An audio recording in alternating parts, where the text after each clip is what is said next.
महाराज जी, भक्ति और दान को गुप्त क्यों रखते हैं जबकि गलत और बुरी चीजें को छुपाते हैं? तो ये तो सबका कल्याण करती हैं और भक्ति मार्ग पर बढ़ने के लिए प्रेरणा देती हैं अहंकार दूसरे पुष्ट दूसरे होता लोगों है। इससे अहंकार पुष्ट होता है।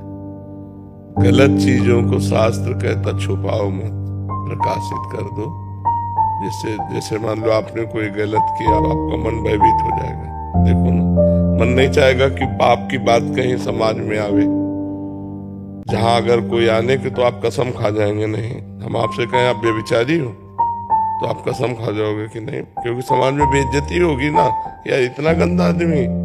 अपने दुर्गुणों को वर्णन करने से दुर्गुण नष्ट हो जाते हैं और वो पवित्र आत्मा हो जाता है। लेकिन आदमी अपने दुर्गुणों को छुपाएगा और सद्गुणों को गाएगा, जिससे सही सद्गुण उसके अंदर नहीं आता। हम दैन्य रहे, अपनी भक्ति अपने दान पुण्य को छुपाएं, इतना छुपाएं कि हम भूल जाएं कि हम किसी को कुछ दिए भी हैं, तब वो जाकर सुकृत लाभ होता है। लेकिन अहंकार ऐसा बर्दाश्त नहीं करेगा।